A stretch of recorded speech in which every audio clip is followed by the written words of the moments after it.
बोलिए सदगुरुदेव महाराज की। प्यार से कहो सतनाम सतगुरु तेरा ही सहारा। और जिसने प्रभु ने जो दुनिया रचाई, जो कुछ सब कुछ बनाया, उसको बना करके परमात्मा ने हमको बनाया। और हमको बनाया तो परमात्मा ने अपने लिए, परमात्मा ने ये हमारा ये बजदा, ये परमात्मा ने हमारा अपने बैठने के लिए बनाया। इसी में हमारा परमात्मा है और इसी में हमारी आत्मा है। तो हम जब परमात्मा है, हमारी आत्मा है, इसी में परमात्मा का नाम है, इसी में हमारा वो परमात्मा है, तो फिर हमको इस दुनिया में फिर और कहां जाने की जरूरत। लेकिन हमारा जो तरीका ढूंढने का है, जो तरीका उसकी खोज करने का है, वो तरीका हमें नहीं मालूम। और इसलिए हमको हमें जाना पड़ता है जहां, इसलिए हमें कहीं मंदिर भी जाते हैं और भी कहीं तीर्थ करते हैं और भी इस परमात्मा को जंगल मंगलों में ढूंढते हैं। लेकिन वो परमात्मा जिसको मिला है और जिसको मिलेगा, वो परमात्मा हमारे आप सबके इस घट में ही मिलेगा। वो है घट में पर सूझे नहीं, वो है घट में पर सूझे नहीं, नालत ऐसी जिंद कबरा या संसार को भया मोतिया बिन। हम सभी माता बहन इसके भगत भोगी है। एक अगर हमारी संसारिक रूप में हमारी आंखों में कोई भी जाली आ जाए, मोतिया बिंद आ जाए, काला पानी आ जाए, हमारी आंख धुंधली हो जाती है। और किसी किसी माता बहन की तो आंखों पे जाली पड़ जाती है और बिल्कुल नजर कुछ नहीं आता। फिर हम कहते हैं कि हमको कुछ दिख ही नहीं रहा है। तो इसका कारण यह है कि हमारी आंखों में हमारे अंदर जाली आ गई या हमारे अंदर कोई मोतिया बिंद आ गया। उसका हम ट्रीटमेंट कराते हैं, उसका हम ऑपरेशन कराते हैं या उसका हम किसी डॉक्टर से इलाज कराते हैं और वो हमारा इलाज कर देता है, हमारा मोतिया बिंद को वो निकाल देता है या वो हमारा इलाज कर देता है, ट्रीटमेंट कर देता है, तो हमारी आंखों में रोशनी आ जाती है। फिर हम कैसे कहते हैं कि हमारी आंखों में रोशनी आ गई, हमारी आंखों में प्रकाश हो गया। इसी तरह से प्रिय सज्जनों, ये संत जो महात्मा महापुरुष आते हैं, ये कोई हमको यहां पर जड़ जायदाद, धन दौलत या यहां हमको माया देने नहीं आते। वो हमारी इस भूल को, और जो आज हमारी ये जिंदगी धोखे में है, इस धोखे से हमारी भूल को समझा बुझा करके हमें इसमें से निकाल करके हमें वो अपने उस परम पिता परमात्मा की तरफ जोड़ने आते हैं। कोई हमको ऐसा लड़ाई झगड़ा तलवार या ऐसा तेग डंडा देने नहीं आते कि आप लड़ो। इन सब से हमको शांति दिला करके इसको सबसे इसका मन हटा करके और हमें उस मन को परमात्मा की तरफ जोड़ने आते हैं। तो ये हमें कृपाल सिंह महाराज जी समझा करते थे कि उन्होंने ये अपने आप अपने जीवन में समझ लिया कि मेरा परमात्मा मेरे अंदर है, मेरा जो दाता है वो मेरे अंदर है, लेकिन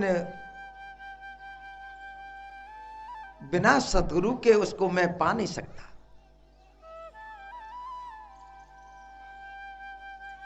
जब उन्होंने, उनके अंदर ऐसी बात आई, उन्होंने गुरु को ढूंढना शुरू कर दिया। और जब गुरु को उन्होंने ढूंढना शुरू कर दिया तो उनको ढूंढते ढूंढते और वो अपने ऐसे गुरु के पास गए जो उनके गुरु हजूर बाबा सावन सिंह जी महाराज थे।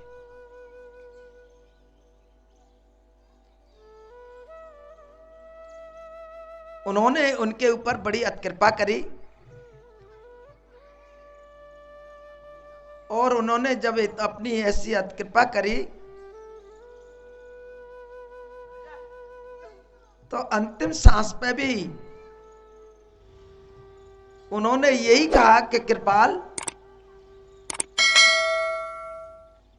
मेरे जीवन भक्त काल समय में मेरे हुक्म का और मेरी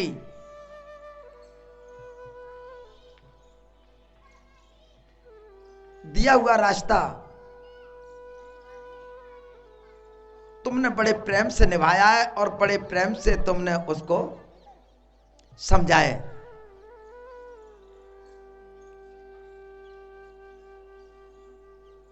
वो अपने गुरु के आज्ञा का एक भी मिनट क्या सेकंड भी नहीं छोड़ते थे और उनको जैसा भी हुक्म दे दिया उसके द्वारा वो हुक्म का पालन करते थे। उन्हीं के समय में उनको सत्संग करने का हुक्म फरमाया, कृपाल तुम जगह जगह पर जाकर के सत्संग करिए। उन्होंने कहा हजूर ठीक। उन्होंने जगह जगह पर सत्संग किए।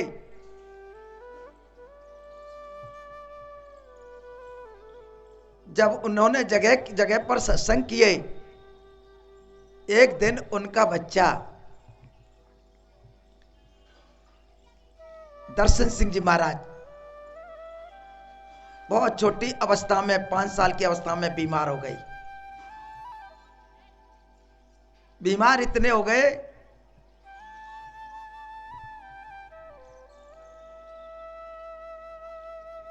कि यहां तक वो समझ रहे थे कि शायद ये दर्शन बचेगा नहीं। लेकिन उस दिन सत्संग भी था।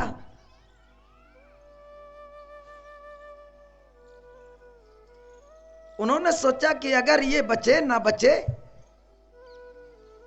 लेकिन मैं तो अपने गुरु का, अपने हजूर का पालन करूंगा। वो सत्संग फरमाने चले गए और जाके उन्होंने पंजाब में किसी एक जगह सत्संग दिया। वहां से कुछ डेरा बहुत नजदीक था।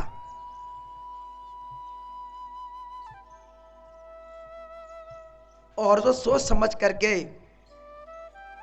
अपने दिल में विचार करके बोले, अब मैं इतनी दूर आया हूं तो मैं डेरे के पास होते हुए निकल चलूं, मैं गुरुदेव से मिलता चलूं। वो वहां पर विचार करके चले गए। महाराज जी अपना चेयर डाल करके बैठे थे और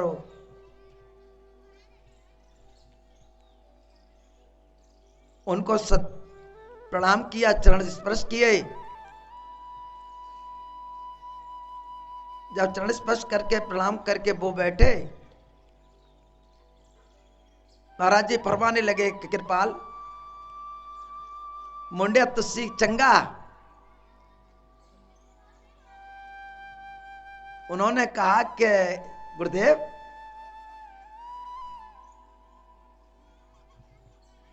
आपकी कृपा चंगा है वो, लेकिन नहीं।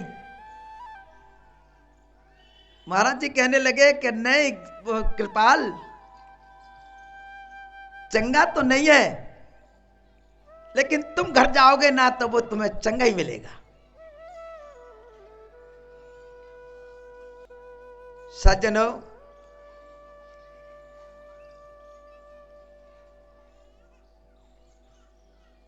कहते हैं ना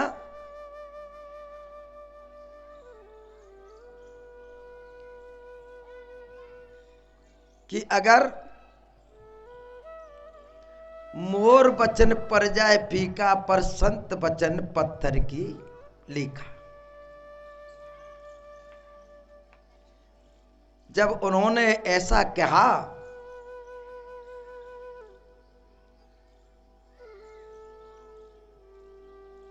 फिर भी कृपाल को कोई विश्वास नहीं हुआ अपने गुरु के वचन पे भी, मन की उसकी ऐसी हालत है कि वो बच ही नहीं सकता।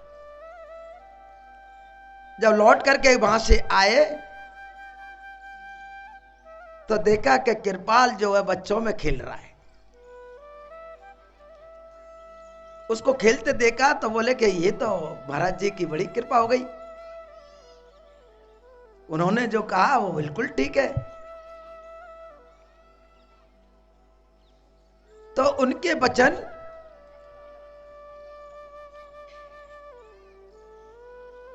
ये कैसे प्रभु कृपा लीला है कि वो उनके घट की बात को भी जान गए और उनके बच्चे पे भी कृपा हो गई। इसके बारे में माता बहन भाइयों आपकी समझ में नहीं आएगी। क्यों? इन ऐसे संत महापुरुषों का ये जो दिव्य प्रकाश ज्योति है ये उनके अंतर्घट में खुली हुई है। अगर वो जरा भी कहीं कैसे भी ध्यान दे दे तो उनसे इस संसार की वस्तु या उस संसार की कोई चीज बच नहीं सकती देखे बिना, और उनको जाने की भी कोई जरूरत नहीं।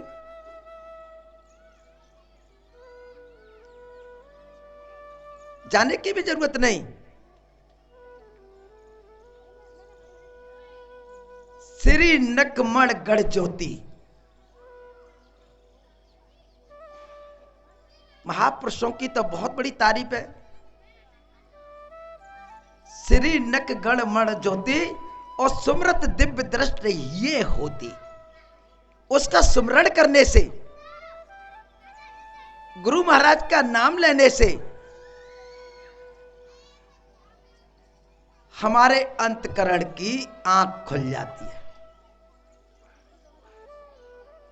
और जब अंदर की आंख खुल जाती है तो सही मायने में हमारा इस दुनिया में जो भी ऐसा हमारा ये चंचल मन है, हमारी जो भी मन इंद्रियां हैं, ज्ञानेंद्रियां हैं, ये भी अपने अपने स्थान पर ग्रहण हो जाती है।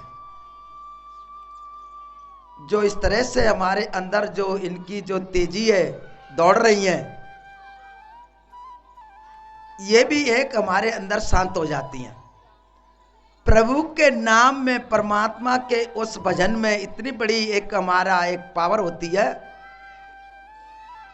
कि ना तो हमारा मन चंचल होता है, ना हमारी इंद्री, ना हमारी कोई ज्ञानेंद्री।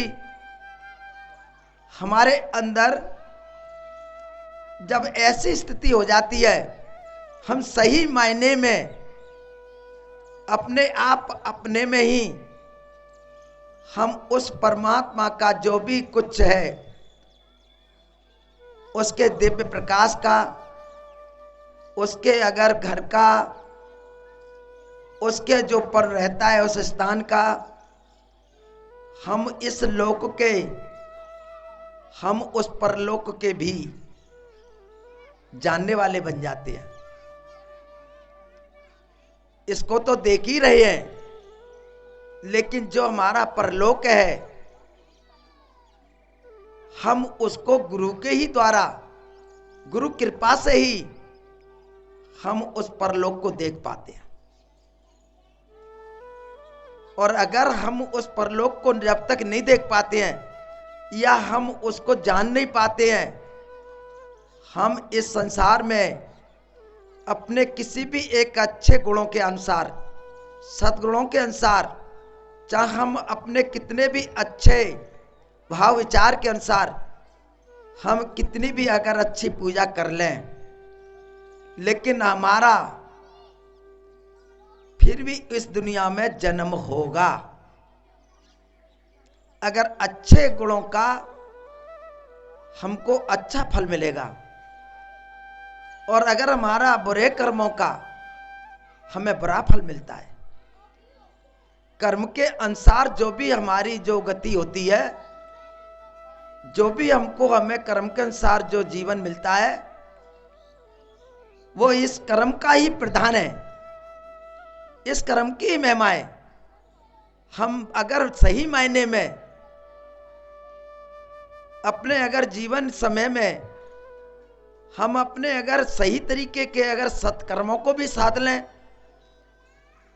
और सत्कर्मों के अनुसार भी जीवन अगर हम अच्छा बना लें, तो हमें फिर भी एक अच्छा, अगर जाकर के हमें फिर भी एक अच्छा घर मिलेगा या अच्छा परिवार मिलेगा, या हमें और भी राजा बनेंगे, महाराजा बनेंगे, या हम कोई और भी अगर कोई ऐसे संत महात्मा के यहाँ जन्म लेंगे तो हम संत महात्मा की श्रेणी में आएंगे। तो अच्छे कर्म का हमें अच्छा फल मिलेगा। और अगर हमने खोटा कर्म किया, काफी भाई बहन जो है आज हमारे कई तरह के हम ऐसे बदकर्म करते हैं, ना सोचते हैं ना विचार करते हैं, उनका जन्म अगर ऐसी योनियों में जाता है जो हम देख रहे हैं। कोई कोई जानवर बनता है, कोई पक्षी बनता है, तो कोई कीड़े मकोड़े बनता है, उसे फिर 84 लाख भोगनी पड़ती है, फिर जन्म नहीं, हमें बार बार जन्म नहीं मिलता। मनुष्य जन्म का जो बारी आती है वो बार बार नहीं आती, जे हमारे अच्छे और सद्गुणों से ही आती है। और इसको भी अगर हम सही तरीके से समझ नहीं पाए, जान नहीं पाए, और इसमें भी अगर भगवान का नाम नहीं ले पाए, प्रभु का कोई गुणगान नहीं कर पाए, तो फिर हमारा और कोई ऐसा समय कहां है जिसमें हम नाम लेंगे, भजन करेंगे। इसलिए संत महात्मा बड़े प्यार से समझाया करते हैं भाई कि नाम जपत, नाम का जाप करने वाला, चाहे वो घर में कितना भी गरीब है, निहत्त गरीब है, चाहे वो अमीर है, और चाहे वो कोई अगर रोगी है, चाहे कोढ़ी है, माता बहनों, नाम का लेने वाला वो भगवान का बंदा है, भगवान का प्यारा है। नाम जपत कोष्ठी भला, चूचू जिसकी चाम, और कंचन देख किस काम के तामुक नहीं है नाम। तो ऐसे हम अगर अपनी जिंदगी अगर कितना भी संसार में अच्छी और कैसा भी हम कोई अपनी अगर जिंदगी को ये देखें कि हमें आज इतनी बढ़िया जिंदगी मिली, इतनी अच्छी जिंदगी मिली, इतनी सुंदर जिंदगी मिली, तो माता बहनों, इस अगर हम अपनी सुंदरता पे या हम अपनी ऐसी जिंदगी पर अगर हम ये कहें कि हमारे को अगर इसका कोई गुमान हो या इसका हमको कोई अगर हमारे अंदर घमंड हो, तो माता बहनों ये तो हमारे लिए बड़ी भूल है। क्योंकि इस परमात्मा ने सुंदरता पे अगर भाव नहीं दिया है, सुंदरता पे भगवान कभी ध्यान नहीं देते, भगवान देते हैं भाव पे।